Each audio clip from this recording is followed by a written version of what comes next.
देखिए स्टूडेंट, हम लोग जो जैक बोर्ड क्लास 12 का प्रीवियस ईयर क्वेश्चन पेपर को डिस्कस कर रहे थे फिजिक्स सब्जेक्ट के लिए। तो लास्ट क्लास में क्वेश्चन नंबर 1 हम लोग बना लिए थे। ठीक, तो देखिए क्वेश्चन नंबर 2 क्या है। क्वेश्चन नंबर 2 है define electromagnetic wave and right it's important properties. ठीक, आपको सबसे पहले डेफिनेशन देना है इलेक्ट्रोमैग्नेटिक वेव का, उसके बाद आपको इलेक्ट्रोमैग्नेटिक वेव का ही इंपॉर्टेंट प्रॉपर्टीज को लिखना है। ये क्वेश्चन जो है 2012 में जैक बोर्ड क्लास 12 में 3 मार्क्स में पूछा गया था। ठीक, और ये एक बहुत ही अच्छा क्वेश्चन है। तो देखिए सबसे पहले हम लोग समझते हैं कि इलेक्ट्रोमैग्नेटिक वेव क्या है। तो देखिए सबसे पहले कि इलेक्ट्रोमैग्नेटिक वेव क्या होते हैं। A wave in which electric field vector that is E vector and magnetic field vector that is V vector oscillate sinusoidally mutually perpendicular to each other as well as perpendicular to the direction of propagation of wave is known as electromagnetic wave। कहने का मतलब ऐसा wave जिसमें electric field vector मतलब E vector, magnetic field vector मतलब B vector दोनों ही sinusoidal oscillation करते हैं, मतलब साइन का ग्राफ के अनुसार ऑसिलेशन करते हैं, और साथ ही साथ दोनों म्यूचुअली परपेंडिकुलर भी होते हैं और डायरेक्शन ऑफ प्रोपगेशन के ऊपर भी परपेंडिकुलर होते हैं। जैसे हम यहाँ पर देखिए पिक्चर के फॉर्मेट में आपको दिखाए हैं पिक्टोरिकल रिप्रेजेंटेशन।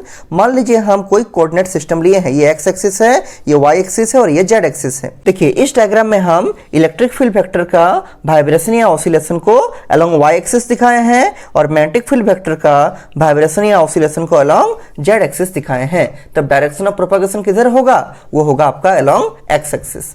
इलेक्ट्रोमैग्नेटिक वेव में एक प्रॉपर्टी होता है कि इलेक्ट्रोमैग्नेटिक वेव में इलेक्ट्रिक फील्ड वेक्टर और मैग्नेटिक फील्ड वेक्टर दोनों ही ऑसिलेट करते हैं, किसमें, सेम फेज में और सेम फ्रीक्वेंसी के साथ। इस प्रॉपर्टी को हम आगे भी लिखे हैं जहां पर प्रॉपर्टी आपको पढ़ाए हैं।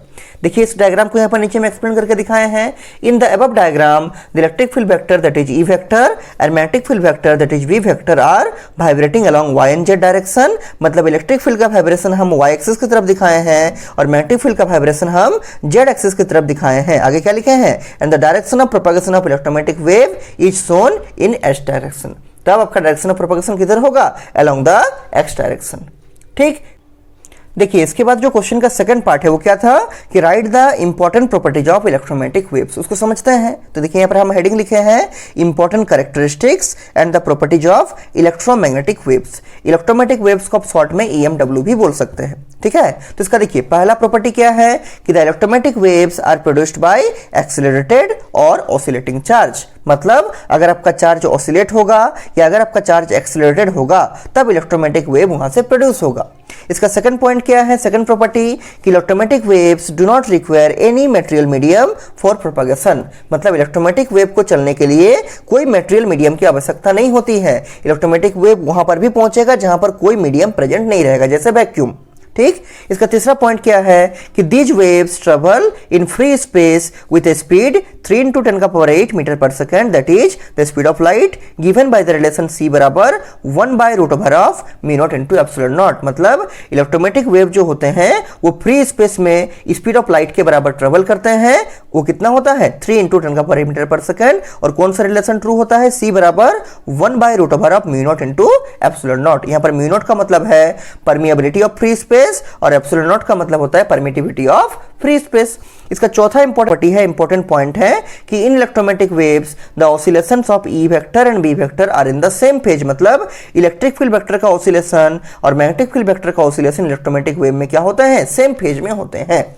पांचवा इसका पॉइंट देखिए इंपॉर्टेंट प्रॉपर्टी है कि the direction of variation of electric field vector and magnetic field vector are perpendicular to each other as well as perpendicular to the direction of propagation of waves. मतलब electromagnetic wave में electric field vector का variation और magnetic field vector का variation एक दूसरे के ऊपर perpendicular होता है और साथ ही साथ डायरेक्शन ऑफ प्रोपगेशन के ऊपर भी परपेंडिकुलर होता है। इसलिए हम बोल सकते हैं कि electromagnetic waves are transverse in nature.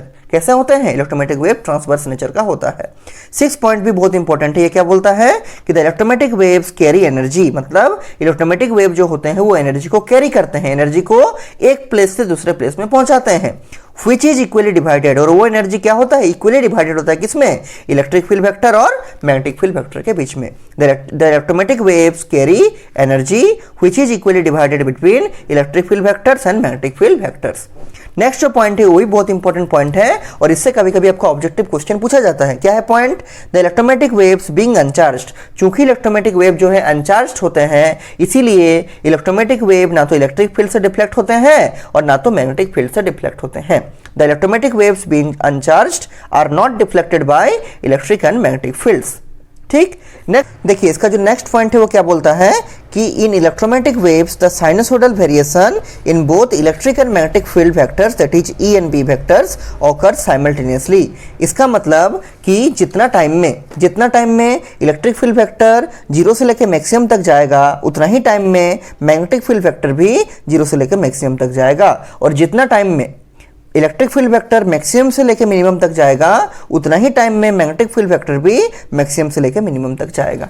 देखिए इसको नीचे लिखे हैं यहाँ पर हम कि as a result they attain the maximum and minimum value at the same place and at the same time. मतलब इलेक्ट्रिक फील्ड वेक्टर और मैग्नेटिक फील्ड वेक्टर मैक्सिमम और मिनिमम एक ही टाइम पे अटेंड करेंगे और एक ही प्लेस पे अटेंड करेंगे। देखिए उसको फिर नीचे में यहाँ पर लिखे हैं कि the amplitude of electric and magnetic fields are given by, मतलब एम्पलीट्यूड का मतलब होता है मैक्सिमम डिस्प्लेसमेंट, मतलब जो मैक्सिमम वैल्यू है तो उसको हम दिखा सकते हैं ई नॉट बाई बी नॉट जो होगा वो सी के बराबर होगा। यहाँ पर ई नॉट का मतलब peak value of electric field मतलब maximum value of electric field, और बी नॉट का मतलब है पीक या maximum value of magnetic field. तो अगर आप E naught by B naught कीजिएगा मतलब peak value of electric field या electric wave by peak value of magnetic field या मैग्नेटिक वेव से डिवाइड कीजिएगा तो आपको स्पीड ऑफ लाइट सी के बराबर मिलेगा। और ये भी आपको ऑब्जेक्टिव में कभी कभी एग्जाम में पूछा जाता है।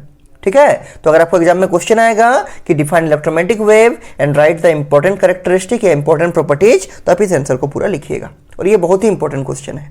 ठीक है।